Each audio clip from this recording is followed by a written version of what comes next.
Okay, this lesson is titled Division is Division is Division. It's the beginning of Section 4.1 in Chapter 4, Polynomial Functions. I hope by the end of the lesson that you feel comfortable dividing polynomials both in using long division and synthetic division, and understand that one purpose of it is to determine if a polynomial is a factor of another polynomial. We're going to begin by defining polynomials, and you will see this very intimidating expression, but if we look at it in parts, all the expressions involving a sub n minus 1, all the way down to a sub 0 are the coefficients. Even the constant term is considered to be a coefficient. The exponents are shown in red, and the conventional way of writing a polynomial is to start with the highest power first and try to go down to the lowest power, which in this case would be 0. The constant term has degree 0, has no variable, thus no exponent. And the variable in this case is x, although it can be any variable of our choosing. Most cases it's x. Some characteristics: all exponents are whole numbers. No variable can be contained in a denominator, and we can't have any variable under radical signs. We'll see plenty of examples of polynomials in this lesson and in upcoming lessons and in class, but I'd like to show you four non-examples of polynomials. The first one, you can see that the exponent is -2, and that would violate, since the first bullet, which says all exponents have to be whole numbers. Same with the second bullet, second example, that violates that first bullet because 1/3 is not a whole number. The third example, we have a radical and a variable contained within the radical, which is a no-no. And the last example has a variable in the denominator, which is the second bullet. Statements that we can't have. So those are all non-examples of polynomials. Here's a polynomial of 5 terms. I'd like to go over some recent vocabulary, some previous vocabulary that you are somewhat familiar with, I hope, and that's the degree first. The degree of a polynomial is the largest exponent of any one term in one variable. So in this case, we can see that the largest exponent in any one term that x is raised to is 5. That would mean that this polynomial has degree 5. The leading coefficient is the coefficient of the term that has that largest degree. So in this case it would be 8. And a constant term is any term that has degree 0 where it's a coefficient of no variable at all. It's just a constant term. In this case it would be -7. Why it's called the leading coefficient is if I rewrite that in the conventional way of writing a polynomial in decreasing powers of the variable, then you can see that the first term, it'd be 8x to the 5th, and that's the leading coefficient. If I take a polynomial and then consider it as a rule of a function, then now we could call this a polynomial function. So a polynomial function is nothing more than a function whose rule is a polynomial. We would not ever have a sub n would never be 0, because if it were, there would be no term here to consider. Some special names: if it's first degree, it's linear; second degree, quadratic; third degree, cubic; and fourth degree, quartic.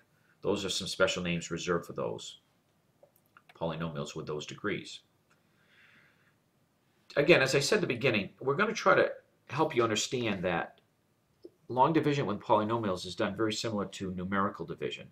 So here's a 2,560 divided by 12 written out. This is the quotient, this is the divisor, and this is the dividend, this is the divisor, and this is the quotient, with a remainder 4. And you can see that the process reminds you of the process of you divide, you multiply, you put the number up here, you multiply back, you subtract, and in some cases you bring down digits like that 0. So it's a process of dividing, multiplying, subtracting, and bringing down. Well, with polynomials, it's the same thing. And I know you've seen some long division and experience and did some practice with long division last year. We'll remind you how that's done again. For this example, notice there is a missing term of degree 3. So when we do long division, just like we would make sure that we put all the place values for numbers, we're going to put the place value of 0x cubed. And we're going to go through the similar process we do with numbers. We're going to divide 2x to the 4th by x, and that's 2x cubed. And then we're going to multiply 2x cubed by x minus 4, and make sure that we write terms in columns, the x to the 4th column, the x cubed column. So we're very careful to make sure that we write our partial products that we get when we multiply this 2x to the fourth by that into columns of the same degree. And now we subtract. So when I subtract negative 8x cubed from 0, x cubed, it's positive 8x cubed. But then I bring everything down. That's that bring down all the terms. Now I repeat the process. Now I'm taking 8x to the third, I'm dividing by x, and that's why our new part of our quotient is 8x squared. Multiply 8x squared by this, and we get the two terms, 8x cubed minus 3x squared. Again, subtract and bring things down, bring the terms down. Now we look at 7x squared divided by x, and it's 7x. Multiply, subtract, and bring down. And then divide negative 2x by x, it's negative 2. Multiply, subtract, and we get negative 3. So that would mean that if we divided that polynomial by x minus 4, we would get a quotient of 2x cubed plus 8x squared plus 7x minus 2, and the remainder would be negative 3.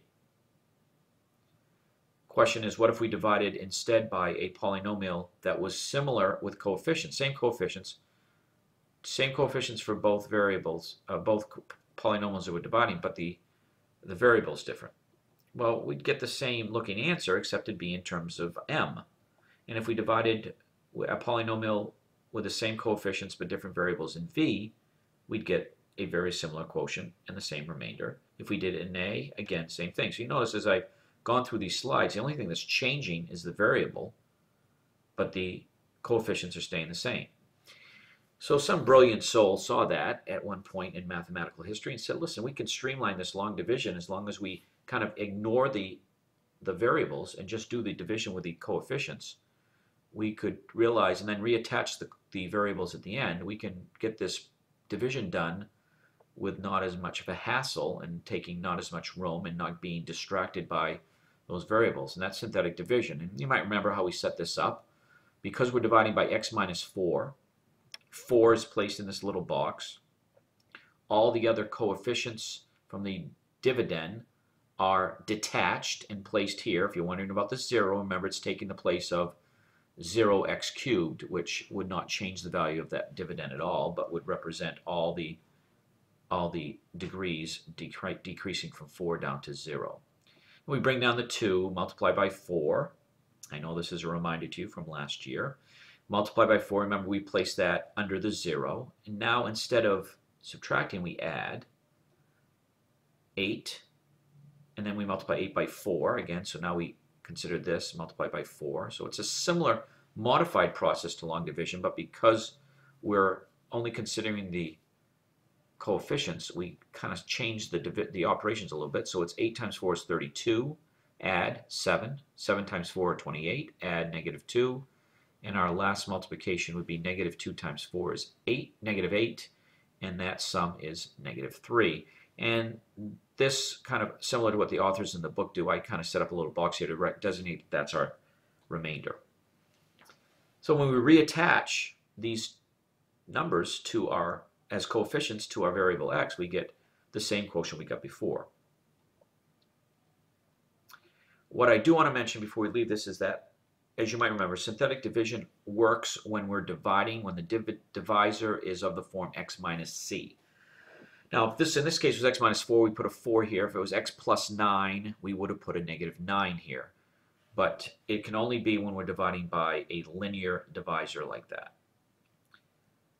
So to recap, we did numerical division. We got a quotient, 213, and a remainder 4. When we did long division, we got a quotient of 2x cubed plus 8x squared plus 7x minus 2, and a remainder of negative 3. Whether we did it with long division like that or with synthetic division, we get the same quotient and remainder. So that leads us to this division algorithm, which simply states that when you take a polynomial, when you divide two numbers, sorry, let's go with numbers again. When you divide two numbers, it possibly gives a remainder.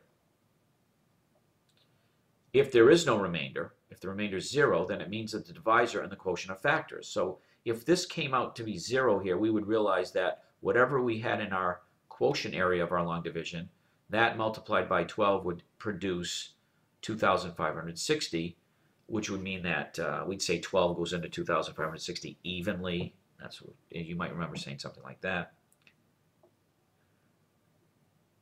Well, with polynomials, we start with a polynomial. We say that when you divide by a divisor, you get a quotient with a remainder. If that remainder is 0, then that would mean that h and q are factors of f. But if r of x is not 0, then it has a degree that's less than that. And you might remember when we divided by x minus c, or x minus 3 in our case, the remainder was a constant. Well, one use of this is we can determine if a polynomial like x minus 2 is a factor of this by doing long division. If we get a remainder of 0, it will be. If we don't, then it's not. Well, here's the division written out, all done. Here's our polynomial, which is our dividend. Here's our divisor, and there's our quotient with a remainder of 21. So since the remainder is not 0, we would say the answer to this question, whether we did it with long division like this or with synthetic division, is no, it's not a factor because of the remainder 21. If we consider the next question, similar question, but two different polynomials, is 3x squared minus 2 a factor of 3x cubed plus 15x squared minus 2x minus 10? The only way to answer that question is with long division. There's no alternative here with synthetic division because you'll notice the divisor is not of the form x minus c, so we have to go through long division. And when we do, it was worth it because we can see that the remainder is 0, which means the answer to our question is indeed yes. One thing I'd like to point out in this long division example is we didn't have to add any terms because this went from 3 to 2 to 1 to 0 for a degree of each term. However, when we did multiply through back by the what we divided by the quotient term by the divisor, we did have to be careful on where we put the terms. So we wouldn't want to put negative 2x under here because it wouldn't have been like term. Put it here. The subtraction brings that down. If these subtract out, we bring down the negative 10, and the next division yielded a multiplication back that was exactly the same.